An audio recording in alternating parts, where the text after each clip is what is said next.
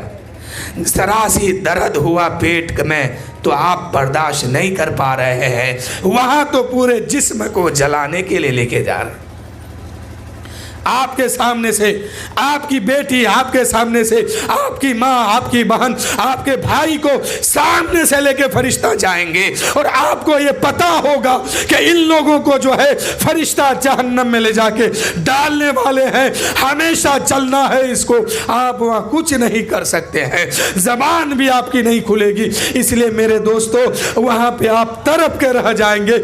اگر اس تڑپنے سے بچنا ہے تو اپنی بیٹی کو، اپنے بیٹے کو ہدایت دیجئے اور ہدایت اور تلقین کیجئے، اے بیٹا تم پہ نماز فرض ہو گیا ہے، تم نماز پڑھا کرو، روزہ فرض ہے روزہ رکھا کرو، دین کی باتیں فرض ہو گئی، اب تم دین پہ چلا کرو۔ کیوں نہیں کہتے ہیں؟ کیوں نہیں یہ سبق دیتے ہیں؟ کل آج آپ کے بیٹے کے پیٹ میں درد ہوا، آپ چند منٹ اس کو برداشت نہیں کر پاتے ہیں، اگر پانی ہو رہا ہے، آندھی چل رہی ہے، پھر بھی اپنی جان کو جان نہیں سمجھ کے اس کو گھر سے باہر لے کے نکلتے ہیں اور دوائی کھانے میں پہنچتے ہیں، ڈاکٹروں سے ملتے ہیں اور دوائی دے کے اس کو فائدہ پہنچاتے ہیں۔ کل میدان معاشر میں اسی بیٹے کا اگر عمل ٹھیک نہیں ہوا تو فرشتے لے کے چلیں گے اور کہیں گے دیکھ تیرا بیٹا ہے جس کے لیے تو دنیا میں ایک لمحہ اس کی پریشانی کو برداشت نہیں کرتا تھا، آج اس کا پورا شریر سر سے پیر تک جہنم میں چلنے والا ہے۔ کچھ نہیں کر پائیے گا، تڑپ کے رہ جائیے گا۔ تو وہ کام آج کیجئے تاکہ آپ کو تڑپنا نہ پڑے، وہاں آپ کو رونا دھونا نہ پڑے۔ آپ کی بیٹی اگر حد بلوغیت کو پار کر رہی ہے، آپ کا بیٹا پار کر رہا ہے، آپ اس کو سبق دیجئے، اے میرے بیٹے، اے میری بیٹی، تم کو کھانا اس وقت تک نہیں ملے گا جب تک کہ تو فجر کی نماز ادا نہیں کر لے گا۔ کیوں نہیں تلقین کرتے؟ اپنی بیوی کو، اپنے گھر کے بچوں کو، اپنے بھائیوں کو، اپنے ماں بہن کو کیوں نہیں سبق دیتے ہیں کہ اس وقت تک گھر میں کھانا نہیں بنے گا جب تک کہ تم لوگ نماز ظہر ادا نہیں کر لیتے؟ کیسے وہاں برداشت کرو گے؟ آپ کے سامنے سے سب کو لے کے چلے گا فرشتے۔ تو اگر آپ اپنے بچوں کو، آپ اپنی بیویوں کو، اپنے خاندان کو اگر بچانا چاہتے ہیں، کچھ کرنا چاہتے ہیں، تو دین کا سبق اسے زیادہ پڑھائیے اور سکھائیے۔ سمجھ گئے؟ کل میدان معاشر میں آپ اس کو بچا نہیں سکتے ہیں۔ اگر بچانا ہے تو دنیا میں رہ کر کے بچائیے، اگر یہاں آپ کامیاب ہو گئے تو وہاں بھی آپ کامیاب ہے۔ یہ آخرت کی کھیتی ہے، جیسا کر کے جائیں گے ویسا ہی پائیں گے۔ ایک کہاوت ہے نا کہ جیسا کرنی ویسا پھل، ہے نا؟ آپ کسی کو گالی دیں گے تو مرنے سے پہلے آپ کو بھی کسی کی گالی سننا پڑے گا۔ آپ کسی کی عزت کو اچھالیں گے، مرنے سے پہلے آپ کی عزت اچھالا جائے گا، اور پھر مرنے کے بعد اس کا حساب دینا ہوگا۔ تو برائی جو ہے آپ کرنے سے باز آئیے، نیکی کے طرف قدم بڑھائیے۔ اور اتوار کے دن جو سامنے ہے، کل سنیچر ہے، پرسوں اتوار ہے، سنگٹا مسجد ہے نا، وہاں پہ ڈھلائی کا، چھت کا ڈھلائی ہے۔ آپ لوگ وہاں پہنچے، نیک کام ہے یہ، اس میں جا کے حصہ لیجئے، سیمنٹ کی بوری اپنے سر پہ رکھیے، بالو گٹی سیمنٹ جو بھی ملے اپنے سر پہ لے کے چھت پہ چڑھیے اور کہیے کہ مولا تیرے رضا کے خاطر ہم تیرے گھر میں کام کرنے آئے ہیں، مولا تو ہم سے راضی ہو جا۔ یہ نیت مسلمانوں کی ہونی چاہیے۔ تو آپ کو بھی دعوت دی جا رہی ہے کہ سنگٹا مسجد میں چھت کی ڈھلائی ہے، اتوار کے دن صبح 10 بجے سے اور پہلے آپ وہاں پہنچیے اور اس کام میں شرکت کیجئے اور ثواب دارین کمائیے۔ ہو سکتا ہے یہی آپ کا نجات کا ذریعہ بن جائے۔ رب کی رحمت بہانہ تلاش کرتی ہے، اور رب کی رحمت بہانہ تلاش کر کر کے انسان کو جنت دلائے گی۔ اس لیے میرے دوستو وہ کام کیا کیجئے، وہ خدا کا گھر ہے۔ یہ مت سمجھئے کہ سونگٹا میں مسجد ہے وہاں کے لوگ کام کریں گے، نہیں، خدا کا گھر ہے تو سب کے لیے ضروری ہے۔ یہاں کی مسجد بھی میری ہے، وہاں کی مسجد بھی ہماری ہے، وہاں بھی ہم نماز پڑھیں گے، یہاں بھی نماز پڑھیں گے۔ انسان جہاں بھی نماز پڑھتا ہے نا، کل بروز محشر یہ جگہ اس کے حق میں گواہی دے گی اور کہے گی مولا تیری عبادت فلاں دن میرے اوپر رکھے کیا تھا، مولا اس عبادت کے صدقے میں اس کی مغفرت فرما دے۔ تو اہل محشر میں سب کو حساب دینا ہوگا، اور یہ محفل بالخصوص شادی کے موقع پہ سجائے ہیں ہمارے شفیق صاحب۔ اللہ تعالیٰ کی بارگاہ میں دعا ہے کہ مولا جس لڑکا اور لڑکی کی شادی ہے مولا تو اپنے حبیب کے صدقے میں ان لوگوں کو سنت مصطفیٰ پر چل کے اور عمل کر کے نکاح کرنے کی توفیق عطا فرما دے مولا، اور ان کے نسل کو تا قیامت تک ایمان والا رکھ مولا، اور جو بھی ان کے نسل میں بچہ پیدا ہو، چاہے لڑکا ہو چاہے لڑکی ہو، مولا اس کو دین کی خدمت کرنے والا بنا دے۔ آپ بھی یہ دعا کیجئے اپنے بچوں کے حق میں۔ انسان جب حد بلوغیت کو پار کرتا ہے، چاہے لڑکا ہو یا لڑکی، تو اب اس پر جو ہے اسلام کا قانون لاگو ہوتا ہے۔ نماز فرض ہے، روزہ فرض ہے، اللہ نے دولت دی تو زکوٰۃ فرض ہے، اور زیادہ دیا تو حج بھی فرض ہے۔ تو میرے دوستو ان کاموں کو آپ کیا کیجئے، اپنے گھر میں دین کی تعلیم کو عام کیجئے، شریعت کی بات کو زیادہ کیجئے۔ لیکن آج ہوتا کیا جانتے ہیں، شادیوں میں آپ دیکھیے گا، چاہے وہ کسی کی برادری ہو، اصل تو مسلمان میں کوئی برادری نہیں ہوتا ہے، لیکن پھر بھی جب ایک ماحول بن گیا تو سن لیجئے، کسی کے بھی گھر میں شادی ہو، کیا ہوتا ہے کہ اگر لڑکا کی شادی ہے تو بارات میں ناچنے والے لڑکی کو ساتھ میں لے کے جاتا ہے، اگر لڑکی کی شادی ہے تو آنے والی جو بارات ہے ادھر سے لڑکی کو نچاتے نچاتے لاتا ہے، اور پھر یہ امید رکھتا ہے کہ ان کے نسل میں جو بچہ پیدا ہوگا بڑھاپے میں سہارا بنے گا۔ آج جو ہماری نسل بگڑ رہی ہے نا، یہی وجہ ہے۔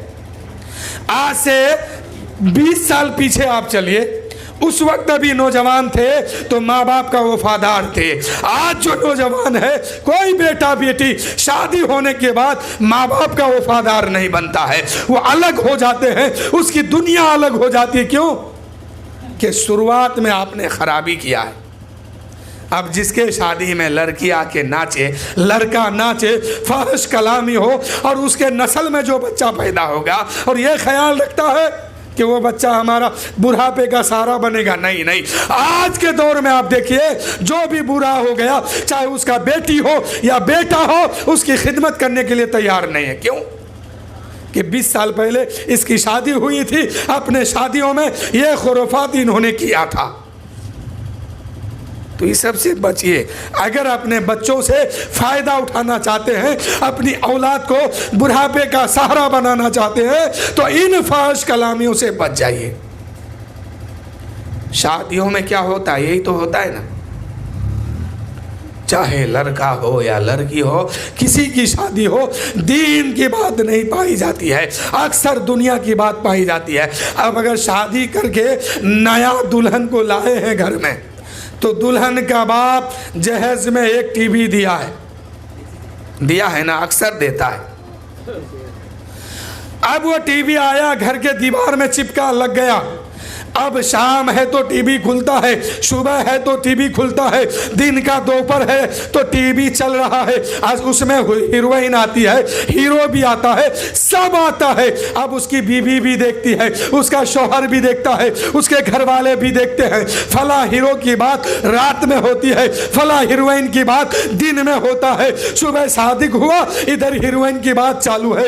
اب اتنے میں جس کو شادی کر کے لائے ہیں اس کے پیٹ میں ایک لڑکا ہے، 2 ماہ کا بچہ ہے، 3 ماہ کا بچہ ہے، 4 ماہ کا بچہ ہے، 8 ماہ 9 ماہ، یعنی وہ حمل سے ہے، اس کے پیٹ میں بچہ ہے، اور وہ عورت ٹی وی کے سامنے بیٹھ کے ایک ناچنے والی کو دیکھ رہی ہے، ایک ناچنے والے لڑکا کو دیکھ رہا ہے، اس کے ایکٹر کو فالو کرتا ہے، اس کے طریقے کو فالو کرتا ہے، اور اس کو چاوسی دیتی ہے کہ وہ دیکھو کتنا اچھا ناچتا ہے، کتنا اچھا گاتا ہے۔ تو پھر میرے دوستو، جو پیٹ کے اندر بچہ ہے، اس کا اثر جو ہے اس بچے میں آتا ہے۔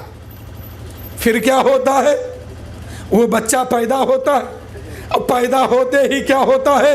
اس کو ٹی وی دکھایا جاتا ہے، سلمان خان اور کون کون خان ہے، ان گدھوں کی نام سنایا جاتا ہے، ان کا طریقہ بتایا جاتا ہے۔ پھر وہ بچہ بڑا ہوتے ہوتے شرابی بھی ہوتا ہے، جواری بھی ہوتا ہے، عیاشی بھی ہوتا ہے، ماں باپ کا نافرمان بھی ہوتا ہے، اور دھیرے دھیرے وہی بیٹا دین سے دور ہو جاتا ہے۔ اثر نہیں ہوتا ہے کیا؟ اگر نہیں ہوتا ہے تو میں ثابت کروں؟ وقت ہے آپ کے پاس؟